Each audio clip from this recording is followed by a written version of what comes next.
Hello guys, welcome to paint ark. और आज हम बात करेंगे लैंडस्केप आर्किटेक्ट्स के बारे में। तो लैंडस्केप आर्किटेक्ट्स होते कौन हैं? लैंडस्केप आर्किटेक्ट्स होते हैं जो एक कैंपस के या फिर एक बिल्डिंग के जो गार्डन को डिज़ाइन करते हैं, यानी कि जितने भी ग्रीन एरियाज़ होंगे उनको डिज़ाइनिंग करने के लिए एक एक्सपर्ट होते हैं जिन्हें प्लांट्स की सारी नॉलेज होती है, जैसे कि herbal plants, outdoor plants, indoor plants, vegetable plants और फ्लोरल प्लांट्स। तो बात करते हैं स्कोप के बारे में। तो लैंडस्केप आर्किटेक्ट्स का स्कोप क्या है इंडिया के अंदर और फॉरेन के अंदर? इंडिया में लैंडस्केप आर्किटेक्ट्स को बड़े बड़े आर्किटेक्ट फर्म्स हायर करते हैं, क्योंकि जब भी एक बड़ा कैंपस बनाया जाता है, जैसे कि एक हॉस्पिटल, कॉलेज कैंपस, जैसे कि एक गार्डन, तो इन सभी के लिए एक लैंडस्केप आर्किटेक्ट्स को हायर किया जाता है। और जहाँ पे वो बताते हैं कि कहाँ पे कौन सा प्लांट्स होगा, कौन सा डेकोरेटिव प्लांट होगा, कौन सा हर्बल होगा, कौन सा ट्रीज होंगे और कौन से वेजिटेबल प्लांट्स होंगे, कौन से फ्लोरल प्लांट्स होंगे। तो वो इन प्लांट्स के बारे में बताते हैं, कहाँ पे पाथवेज बनेंगे और कहाँ पे श्रब्स लगेंगे। तो इस तरह से एक लैंडस्केप आर्किटेक्ट उस डिज़ाइनिंग का एक मेजर पोर्शन होता है। तो इंडिया में इस प्रोफेशन का काफ़ी स्कोप है और फॉरेन में इंडिया से ज़्यादा स्कोप है। फॉरेन में ग्रीन एरियाज़ के लिए एक स्पेसिफिकेशन स्टैंडर्ड्स होते हैं जो उन्हें फॉलो करना होता है, और इंडिया में काफ़ी ज़्यादा रूल्स लोग फॉलो नहीं करते हैं। अगर एक प्लॉट लिया जाता है तो उसमें टोटल प्लॉट में लोग कंस्ट्रक्शन कर देते हैं और ग्रीन एरियाज़ को नहीं छोड़ते हैं। तो इसीलिए फॉरेन में लैंडस्केप आर्किटेक्ट्स का डिमांड ज़्यादा है इंडिया के कंपैरेटिवली, बट इंडिया में भी काफ़ी है। अगर आप लैंडस्केप आर्किटेक्चर परस्यू करना चाह रहे हैं तो इसमें काफ़ी स्कोप है, इवन गवर्नमेंट सेक्टर में एंड प्राइवेट सेक्टर में। तो अब हम बताते हैं कि लैंडस्केप आर्किटेक्ट्स क्यों ज़रूरी है और इसमें कितने सारे डिविजन्स होते हैं। तो मैं पहले बात करूं तो जिस तरह से अभी हेल्थ इश्यूज बढ़ रहे हैं, जैसे कि स्पेशली इस पेंडेमिक के थ्रू लोगों को रियलाइज़ हुआ कि उनका हेल्थ कितना ज़्यादा ज़रूरी है और उनको नेचुरल चीज़ें कितनी ज़्यादा एसेंशियल है, जो वो लोग आर्टिफिशियल पे ज़्यादा रिलाई नहीं कर सकते। तो इसीलिए अब लोगों में अवेयरनेस इंडिया के अंदर खासकर ज़्यादा बढ़ रहा है कि हम किस तरह का खाना खाएं, किस तरह का पहने, किस तरह का हम प्लांट्स लगाएं, और लोग ज़्यादा से ज़्यादा नेचर की तरफ अब भागने की कोशिश कर रहे हैं, नेचर से ज़्यादा अटैचमेंट फील कर रहे हैं। फिर हम बात करते हैं कि जैसे इवन मेट्रो सिटीज़ में जहाँ की छोटे फ्लैट्स है, अब लोग डिमांड करते हैं कि उनका बालकनी ज़्यादा ग्रीन हो। अगर आप में से कोई प्रोफेशनल है और अभी इंटीरियर फील्ड में प्रैक्टिस कर रहा है तो उन्हें पता होगा कि हमेशा जो क्लाइंट होते हैं उनमें से जो वाइफ होती है वो हमेशा कहती है कि मुझे ग्रीन अपना बालकनी चाहिए। तो ये आजकल एक नेसेसिटी की तरह हो गया कि हर कोई चाहता है कि मेरा जो छोटा सा ही बालकनी क्यों ना हो बट वो ग्रीन हो, उसमें ज़्यादा से ज़्यादा प्लांट्स हो।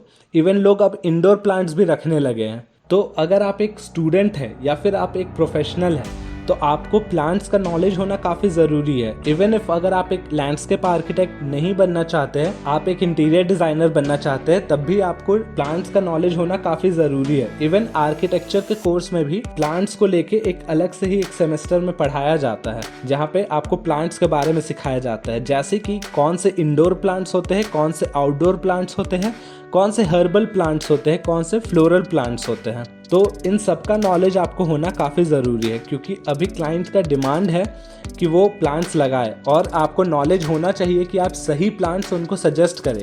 जो इंडोर प्लांट्स होते हैं वो इंडोर प्लांट्स को ज़्यादा पानी की ज़रूरत नहीं होती है, तो इसीलिए वो इंडोर में कम लाइट के अंदर और कम पानी के अंदर आराम से रह जाते हैं। और जो आउटडोर प्लांट्स होते हैं उनको हमेशा सनलाइट और पानी की ज़रूरत होती है, तो इसीलिए उन्हें आउटडोर प्लांट्स कहा जाता है। फिर अभी काफ़ी ज़्यादा जो ट्रेंड में है वो है वेजिटेबल प्लांट्स। तो वेजिटेबल प्लांट्स क्यों अभी ज़्यादा ट्रेंड में है? क्योंकि जैसा आप जान रहे हैं कि कोविड का सिचुएशन है, तो अभी के टाइम में लोग ज़्यादा से ज़्यादा हेल्दी चीज़ें खाना पसंद कर रहे हैं, पेस्टिसाइड फ्री, और लोग बाहर से ख़रीदना भी नहीं चाह रहे। तो अभी के टाइम में वेजिटेबल प्लांट्स भी उगाना काफ़ी ईजी है। अभी काफ़ी सारे इस तरह के आपको pack of 25, pack of 35 and pack of 45 vegetables मिलते हैं। आपको अमेज़ॉन पे मिल जाएंगे, आपको फ्लिपकार्ट पे मिल जाएंगे, जो सीड्स आप घर पे लगा के आप वेजिटेबल्स उगा सकते हैं। वेजिटेबल्स जैसे कि आप कॉर्न उगा सकते हैं, स्वीट कॉर्न उगा सकते हैं, आप कैबेज उगा सकते हैं, आप धनिया, पालक, टमाटर, मिर्च, वाटरमेलन, मेथी, बीन्स, और कुकुम्बर, इस तरह के काफ़ी सारे वेराइटीज़ हैं जो आप खुद घर पे उगा सकते हो अपने ही फ्लावर पॉट में। तो अभी काफ़ी सारे क्लाइंट्स इन चीज़ों का भी डिमांड करते हैं। तो आपको नॉलेज होना काफ़ी ज़्यादा ज़रूरी है कि आप कौन से प्लांट्स उनको रेफ़र करें और कौन से एडेबल प्लांट्स है, कौन से नॉन एडेबल प्लांट्स है, कौन से डेकोरेटिव प्लांट्स है और कौन से ऑक्सीजनेटेड प्लांट्स है। तो काफ़ी सारे प्लांट्स है जो 24 आवर्स ऑक्सीजन छोड़ते हैं। तो वैसे प्लांट्स जब आप इंडोर में रखोगे तो आपके लिए हमेशा वो हेल्दी रहेगा।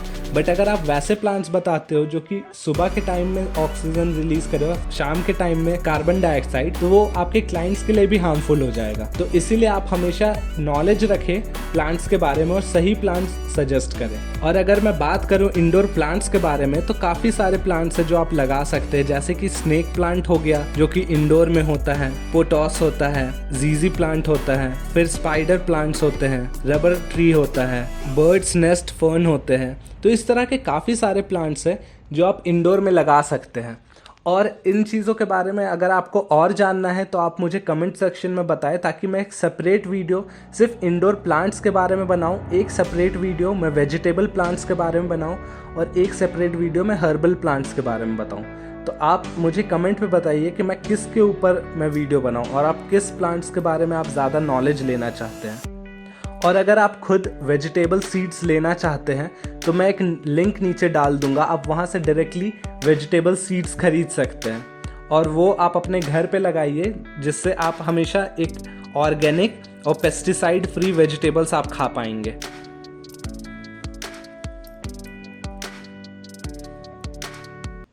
एंड फाइनली गाइज, अगर ये वीडियो आपको अच्छी लगी हो तो इसे लाइक करें, किसी भी क्वेश्चन के लिए या मेरे नेक्स्ट वीडियो के सजेशन के लिए नीचे कमेंट करें। अगर आप architecture, painting, interior, construction line से जुड़े हैं तो पेंट आर्क को जरूर सब्सक्राइब करें और बेल आइकन दबाना ना भूलें, बिकॉज नॉलेज इज पावर।